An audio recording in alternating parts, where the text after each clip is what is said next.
ફૈબા વ્યવસ્થિત જમજો હો. તો બધું તમારા માટે જ બનાવ્યું છે, દાળ ભાત શાક રોટલી ખમણ શ્રીખંડ અને પુવાની દાળ આપો. તમને ખબર દાળ કેટલી મોંઘી થઈ ગઈ છે અત્યારે, 150 રૂપિયા કિલો છે દાળ. એટલે લેજો પાછા, બગાડ ના કરતા. રોટલી ગરમ આપું જ છું હો.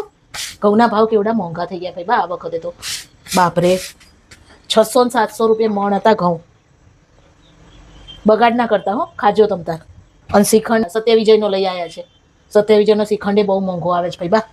જો ખમણનું એક બટકું હજી રહી ગયું લાગે છે, પૂરું કરજો.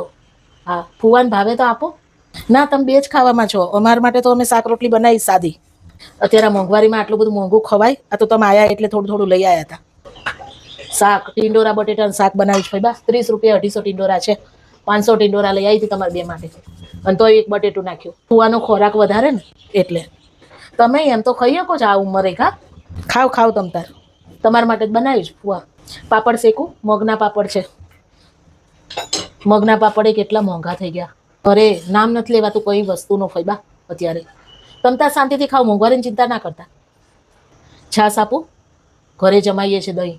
બહારની છાશ તો બહુ મોંઘી પડે ને. કહેતા હોય તો આપો, પીવી હોય તો. નથી પીવી? 2 રોટલી હજી છે, કરી નાખું ને, ખવાઈ જશે. અરે શાંતિથી ખાવ ને, આટલી બધી શું કરવા ઉતાવળ કરી ફૈબા? આ બધું તમારા માટે બનાવ્યું છે, પછી મોંઘું મોંઘું વસ્તુ બનાવી હોય તો પછી ખાવું તો પડે ને તમારે. ખાજો હો. ફુવાન ભાત આપો, બાસમતી ભાત છે. બાસમતી ભાત તો એ 160 રૂપિયા કિલો લઈ આવી હતી બોલો. હા અમે તો જીરાસર ખાઈએ છીએ. આ તો તમારા જેવા કોઈ આયા હોય ને એના માટે જ બનાવીએ, કેમ કે મને ખબર છે પછી બહાર જઈને વાતો થાય એટલે ખરાબ ના લાગે ને અમારા ઘરનું. એટલે બાસમતી ભાત ખવાય અત્યારે 160 રૂપિયા કિલો. હાથ ધોઈ નાખો તમ તાર અંદર અંદર. ભાત ના લીધા? આવ સાંભળીને બી ગયા.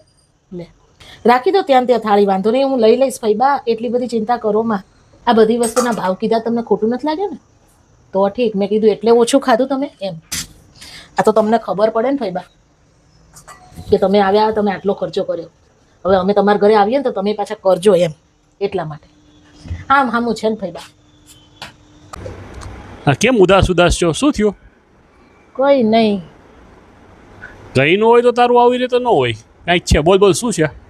તમને એક વાત કરું પણ રહેવા દો ને, તમને ખોટું લાગશે. ભાઈ મને ખોટું નહીં લાગે, કહી દે ને. કહું? હા બોલ.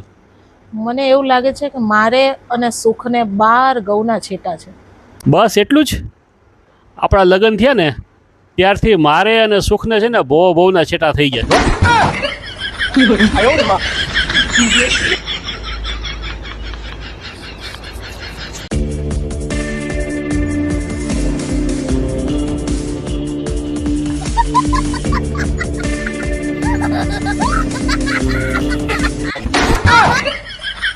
我的妈！